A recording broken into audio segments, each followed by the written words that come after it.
Scientists have reached the edge of the universe, but no one was prepared for such a discovery.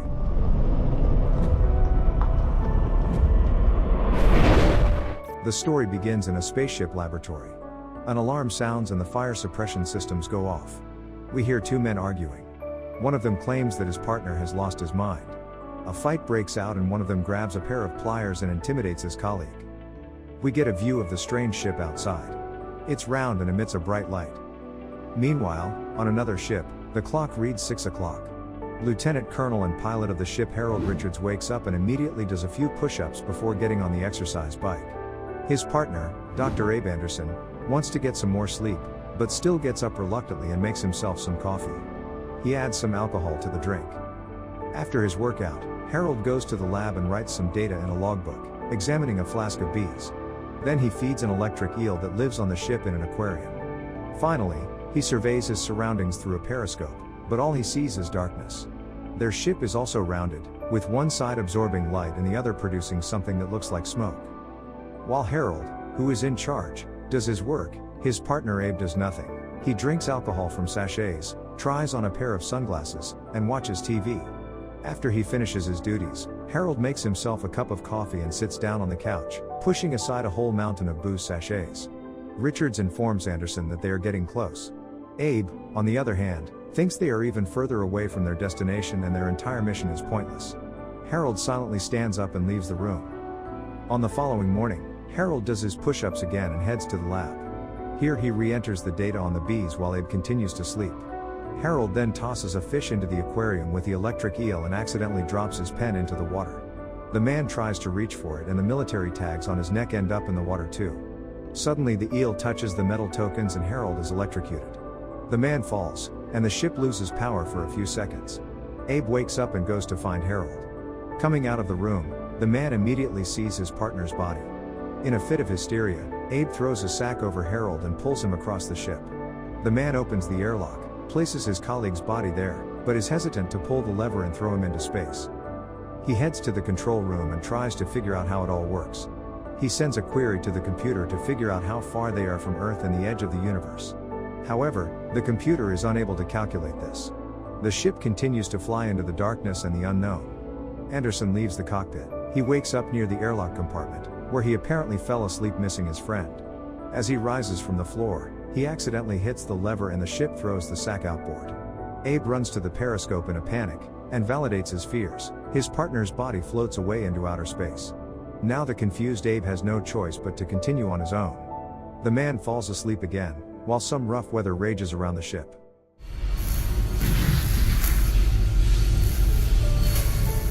Lightning flashes wake Abe.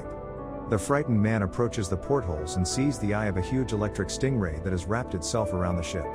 The shocked man drinks another sachet of alcohol and lies on the floor again. After sobering up, he revisits footage of him and Harold filmed in the middle of their voyage. Anderson tells the host that one of the secondary objectives was to observe the effects of weightlessness on honeybees. But the insects didn't live long, so the results of the study are inconclusive. Harold adds that they also had a pinball machine, but it broke. The presenter clarifies how things stand with the main goal. Will they get to the end of the universe soon? Abe thinks it will be a long time before they see it.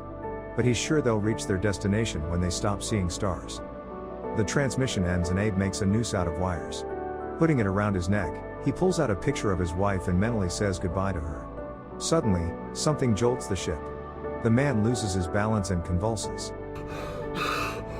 Abe climbs up into the window pod. He is dazzled by a bright white light. The man puts on his glasses and excitedly tries to distinguish what is outside the ship. We are transported 13 years back in time to a conference where Dr. Weatherford is speaking. She talks about the upcoming space mission, demonstrating theoretical calculations. She then calls Abe from the audience and introduces him to the other scientists as an outstanding marine biologist. The doctor is happy that, thanks to Anderson, they will soon be exploring all their theoretical hypotheses in practice. One of the scientists in the audience thinks that such a mission is a huge unnecessary risk, and they should study their theories in more detail. Weatherford, however, calls the risk fully justified. He then summons Harold, who has already been selected to pilot the module, from the hall. The doctor is confident that they will surely achieve their goal. Harold shakes Abe's hand, and journalists and photographers capture this momentous event. What follows is the process of preparing Abe for his space voyage. Along the way, the scientist is examined, asked questions, and read his rights. Dr. Weatherford is extremely fascinated by the multiverse. She looks at the board with her calculations and argues that the universe is much more complex than previously thought. She believes that the fictional nature of the universe should not be underestimated. But the very idea of reaching its end is beyond imagination. It is impossible to imagine. Abe is completely confused and suddenly loses consciousness. The nurses try to revive him. They ask him to sign some papers, and the doctor says to consider the scientist's low stress tolerance. After practice, Harold returns. He cheers Abe up and helps him up. Dr. Weatherford becomes enthusiastic about the future astronauts, and then suddenly Abe loses consciousness again. The story moves back to the spaceship in the middle of their journey, when Harold was still alive. He notices a malfunction in the airlock and tries to adjust the system. However, the automatic waste disposal doesn't work, so they have to use the lever manually. Harold tells Abe that this will be tedious, and the latter examines the lever with a chuckle. The teammates are still enthusiastic and enjoy their time on the ship. Anderson works as an equal with Richards and handles the bees. Suddenly he discovers that Harold, breaking protocol, is feeding sardines to the eel himself. The scientist reminds him that this is very dangerous, but Harold doesn't listen to him, because he enjoys this activity.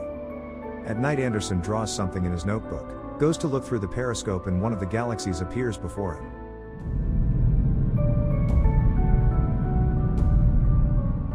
Later, while Harold is not looking, Abe pulls out a suitcase of supplies. Jars of sardines fall out of it and the man hurries to put them back in. He then places the suitcase in the airlock and tosses it into open space so that Harold no longer feeds the eel and puts himself in danger. Satisfied with his work, he heads to Harold's control pod. Harold pilots the ship while pressing many buttons. Abe walks in on him and asks why he is doing this, as the ship is flying itself on autopilot. Suddenly a red button on the control panel lights up. Harold rushes to press it, but Abe stops him. He's messing around and wants to see what will happen if no action is taken. Harold is angry at his partner and suddenly punches him in the face. Abe only laughs, because Harold still hasn't pressed the button, but nothing really happens to the ship. This makes Harold question the usefulness of his work. And when Abe leaves, the man sends a query to the computer asking if he should press those buttons. On the following day, Harold asks Abe where he put the sardines. Anderson smirks and informs him that he sent them into space. Harold attacks his partner, but Abe notices that he's already hit him. Richard stops and instead takes a picture of Anderson's wife and rips it up. Abe looks at the torn photo and suddenly begins to hear a strange noise coming from another part of the ship. The man goes to the sound and suddenly finds himself in a room filled with people. These are the people greeting the two teammates from the beginning of the movie as they are sent to the edge of the universe. The astronauts thank those present and propose a toast to space. This is how he drinks a sachet of alcohol for the first time and soon starts drinking more. We are transported even earlier in time. It's yet another day. Abe goes to the lab. Here he examines several lifeless bees. After looking at one of them through a microscope, he finds that it has perished from an unknown cause. He goes back to the windowed room, where he is treated to a view of the star-filled cosmos. Another morning arrives. The same daily routine that has been going on for years repeats itself. Abe lies down on the couch and falls asleep. Harold notices that the automatic eel feeder is broken. He searches for his partner throughout the ship, goes up to the windowed chamber and sees that the stars are still visible. Shortly after, he discovers his colleague asleep. Abe says with regret that he hasn't done anything for the day, but Harold argues that everyone needs a rest sometimes. The next day Abe decides to fix the arcade machine. He deals with a lot of wires and sensors, but suddenly a short circuit occurs and he is unable to repair it. At the same time, Harold pulls out a can of sardines and feeds the eel himself. In the evening, Richards asks Anderson if he was able to fix the machine. Abe replies that he is not, but that he has made himself a necklace and bracelets out of wires. Harold tells his partner not to do anything stupid. Abe opens his locker to admire his jewelry and a picture of his wife falls out. The man rejoices, for he thought he had lost it. The story is transported back again. It's a new day on the spaceship. Harold cheerfully asks Abe what his plans are for the day. Anderson replies that he has to work on the bees today, because the hive is already prepped for harvesting. Harold is happy about this news and says that he loves space honey. Anderson goes to the lab, where the bees are still alive. He records the data in the observation log and adjusts the flow of gas to the hive. After finishing up, Abe goes to the chamber with the windows. The view from the ship is very different now. Everything outside is awash in orange light. Apparently, this is the very beginning of the journey and the astronauts can still see the sun. Mesmerized, Abe pulls out the photo of his wife and holds it up to the glass as he continues to admire it. Harold and Abe meet and happily share their observations. The ship is still flying and the bees are still buzzing. Abe reports that as early as the next day it will be possible to collect space honey. The teammates enter the control cabin. This is Abe's first time here. He looks around and asks Harold if he knows how it all works. Richards gives a confident answer and compares steering the ship to driving a jet ski, only in space. Suddenly something occurs to the ship. In the evening, Harold plays on the still working machine. He aims to set a new record in the game, but Abe distracts him and the game ends. Meanwhile, the spaceship is approaching a huge orange object. A new day begins. Abe prepares to gather space honey, and Harold goes to the pantry for bread. Mysterious flashes occur repeatedly around the ship. Abe goes up to the portholes again and sees Harold, who normally doesn't like to be in the room. Harold doesn't understand what Abe likes so much about this place. Anderson replies that he likes to look at the stars and planets, because it's beautiful. Richard says with sadness that his wife is more beautiful. Abe becomes curious as to why he decided to embark on the mission and leave her. At first Harold answers that his country asked him to, but afterwards adds that the main reason is the large tax breaks for the family. He could not refuse such an offer. Abe, for his part, says that it was science that demanded him to go on this trip. The men ponder on what are they going to find. Apparently, there's more out there than they thought. Perhaps there's even another reality and a completely different universe out there. By now Abe is enthusiastically setting records on the arcade machine. Harold brings bread and reminds his partner about the honey. They taste the space honey and continue to discuss their families and their reasons for agreeing to the flight. Harold takes a picture of Abe's wife, and wonders how he could have left her behind. Anderson says with regret that his wife left him, which is why he wanted to fly as far away as he could, and not at all because of science. Abe can't seem to keep his hands off the arcade machine again. Suddenly the machine starts making strange noises, and Abe realizes that it is broken. At the same moment, an alarm sounds on the ship. The system reports that the number of insects in the lab has begun to decline.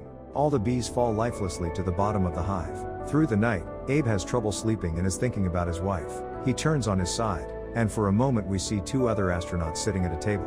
On the following day, Harold finds Abe's notebook and sees drawings of himself there. He asks his partner what it is, and Abe confirms that it is the body of Harold, still alive. Anderson cheerfully reports that this is a good sign, but Richards doesn't understand what yet means. Abe promises to explain later, but Harold suddenly lashes out at his partner, thinking he wants to hurt him. Richards threatens Anderson with a pair of pliers and demands that he explain why he keeps drawing his body. Abe says that he drew Harold after the accident. He remembers different things and draws them. Harold thinks Abe is going crazy, but Anderson tells him it all started with the bees. He made hundreds of sketches and then started drawing their bodies, and the bees did indeed pass away. Harold sees an image of himself where the eel is electrocuting him, and we observe several versions of this event in different universes. Abe is watching this with us. Abe himself doesn't know how to explain it. He is sketching and trying to remember what this event is and when it will happen. Also, Abe thinks that all of this is not just happening to them. Indeed, we see two other partners discussing the same problems, right in Abe and Harold's room. Richards can't get over the idea that the eel will be the reason for his end. He still doesn't understand how Abe knows about it. Anderson doesn't know what's happening to him himself. He shows his partner other drawings, among them white fissures in the darkness. Harold, meanwhile, trying to figure out exactly how the eel can harm him fatally, dips his hand into the aquarium and receives an electric shock. Abe retrieves a sack, but suddenly looks at his drawing with the fissure again. Suddenly he runs to the porthole to see what is outside, but sees only darkness. The man rushes to a bundle of wires and tries to tear them apart, but realizes that Harold has taken the pliers. He returns to his partner, turns the body over, and sees the pliers sticking out of his chest. Abe takes the tool, goes back to the wires and cuts one of them. Hearing a strange sound, he pulls the entire bundle toward him. The wires begin to spark and the ship shakes. Abe runs to the porthole and watches as the ship veers off course and crashes into the darkness like a wall. The darkness begins to crack and soon shatters into splinters. Darkness is replaced by blindingly white light. Suddenly we see Abe at home. He picks up the remote and turns off the TV, saying he's already seen this before. He goes out into the yard and meets his wife. Suddenly, a telephone rings in the house. Abe returns to answer it. Dr. Weatherford informs Anderson that the position he applied for has already been filled. A confused Abe picks up a newspaper with a photo of two other astronauts printed on it. The story returns to the spaceship where the other astronauts are traveling. They are in big trouble. One of the men is trying to fix a glitch in the system and cuts the wrong wire. The ship collapses and is swallowed by darkness. What do you think happened on the ship? Could everything that happened be just a figment of Abe's imagination? Or did the protagonist discover the multiverse? Share your guesses in the comments. Give us a like and subscribe to the channel. See you in the next videos.